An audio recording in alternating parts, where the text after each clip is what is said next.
Hey guys, Steva here with another build video. Everyone's been doing sneak attack builds, so I feel that I'm missing out. Sneak attack is a skill that was introduced in Title Update 1 and has some massive potential. So slapped it on a build, went for the first time in my life on a random multiplayer hunt and tried it out. And realized it's incredibly fun and strong to use.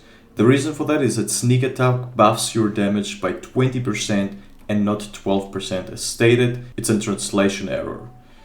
That's a massive damage increase, however there is one condition. You must be standing behind the monster or at least sideways with a slight angle to it, like in the footage. It's really forgiving and will activate most of the time.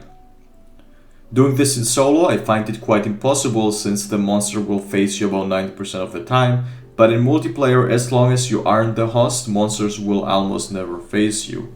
So I strongly recommend if you want to use this skill, do it on multiplayer, but by all means feel free to use it on solo if it's fun and works for you. The charge blade of choice is the Diablos, which has the highest draw in the game. Other options will be Guy's Magorm, but I find that Handicraft 4, which comes for free with a sneak attack armor, will be wasted there. Now, you have a weapon with 370 base draw and purple sharpness, which is a 139% damage modifier. The Diablos will be augmented for level 4 attack. Moving on to the build, you will notice that it feels empty due to Lucent Snargacuga parts being really bad, but that's a price we have to pay for 3 sneak attack. And also you cannot use Bloodroid with it, because the only pieces with Bloodroid are also chest piece and coil from Malzeno. Anyway, we fit in already all important skills like load shells, artillery, and attack boost. This will maximize the SAD spam efficiency and damage. Also, sneak attack compensates for any lost skills since it's literally 20% extra damage. The reason why there is no guard in this build is if you're trying to be behind the monster, there is nothing to guard except some rare matchups or that have tail slams. This is also the reason why this build is highly recommended to use Axhopper mainly. On one scroll you can still run counter peak performance whenever you need to guard, and therefore guard is irrelevant. In addition, here we have protective polish, which will help you maintain that small chunk of purple sharpness. I think Wirebug Whisperer is not necessary for Axhopper spam. By the time you load files and use it a second time, your first Wirebug should be back. Decorations use your 5 attack, 1 magazine, 1 artillery, 1 brace, 3 cornerstone, 1 sharp and 1 sharp plus 4.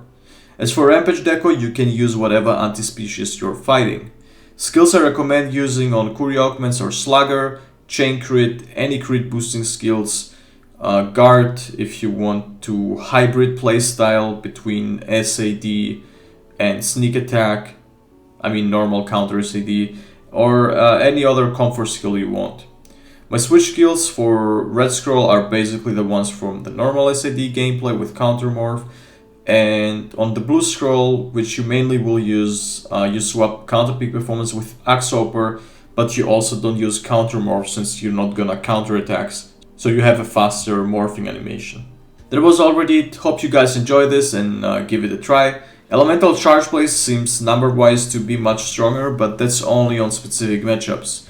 On multi-monster quests or the one with the average hit zones, you're better off using impact files, especially since you have KOs, unless you're not lazy switching builds in Hunt. If you guys want to see more weapons covered other than Charge, make sure to leave a like and subscribe to the channel. And with that said, I wish you all a nice day and happy hunting, guys.